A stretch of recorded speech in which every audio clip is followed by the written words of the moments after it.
Bayangkan, sebuah dunia yang tampak damai di awal abad ke-20, tapi dalam waktu singkat, berubah menjadi medan perang global. Puluhan juta nyawa melayang, kerajaan-kerajaan besar runtuh, dan dunia tak pernah sama lagi. Inilah kisah Perang Dunia Pertama, sebuah konflik yang sering terlupakan oleh generasi masa kini, tapi sesungguhnya membentuk dunia modern seperti yang kita kenal hari ini. Perang ini tidak sekadar dimulai oleh satu peluru yang menewaskan Franz Ferdinand. Itu hanya percikan api terakhir dari bahan bakar ketegangan yang telah dikumpulkan selama puluhan tahun. Mari kita lihat apa saja pemicunya. Nasionalisme ekstrem, banyak bangsa merasa superior. Jerman merasa harus jadi penguasa baru. Prancis tak lupa kekalahannya dalam Perang Franco-Prusia. Serbia bermimpi mempersatukan Balkan. Imperialisme negara-negara Eropa saling berebut koloni di Afrika dan Asia. Inggris dan Prancis bersaing dengan Jerman dalam memperluas pengaruh. Militerisme, semua negara besar mulai bersaing membangun kekuatan militer. Anggaran perang meningkat tajam. Semua siap perang, hanya tinggal menunggu alasan. Sistem aliansi dua kubu besar, terbentuk Triple Entente. Inggris, Prancis, Rusia, Triple Alliance German, Italia dengan satu konflik kecil, semua akan ikut terbakar. Dan itulah yang terjadi di tahun 1914. 28 Juni 1914. Di Sarajevo, Bosnia, Pangeran Franz Ferdinand dan istrinya Sophie dibunuh oleh Gavrilo Princip, seorang nasionalis muda Serbia dari kelompok radikal Black Hand. Austria, Hongaria menyalahkan Serbia dan memberi ultimatum. Ketika Serbia menolak 1 dari 10 tuntutan, Austria-Hongaria menyatakan perang.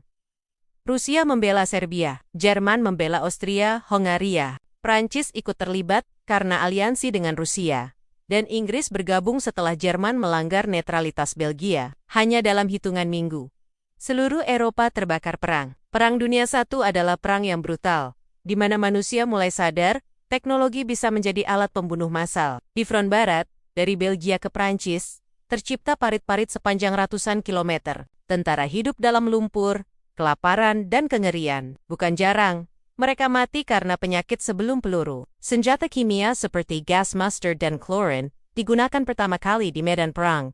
Tank pertama muncul, pesawat tempur dan balon udara mulai dipakai untuk pengintaian dan pertempuran udara. Lebih dari 10 juta tentara gugur, ditambah 7 juta warga sipil. Perang ini adalah awal era perang modern tanpa belas kasihan. Tapi jangan lupakan front timur. Di Rusia, Jerman, dan Austria juga bertarung melawan tekanan pasukan Tsar. Dan di Timur Tengah, Kekaisaran Ottoman menghadapi pemberontakan Arab yang dipimpin oleh Tinggi A. Lawrence, atau lebih dikenal sebagai Lawrence of Arabia. Perang ini bukan hanya perang Eropa. Jepang ikut berperang di pihak sekutu, menyerang koloni Jerman di Asia Timur. Amerika Serikat awalnya netral, tapi ketika kapal dagangnya tenggelam oleh kapal selam Jerman, serta adanya telegram Zimmerman, Amerika akhirnya menyatakan perang pada Jerman di tahun ke-1917. Kehadiran pasukan segar dari Amerika jadi pembalik keadaan. Setelah lebih dari 4 tahun perang brutal, Perang Dunia I berakhir pada 11 November 1918.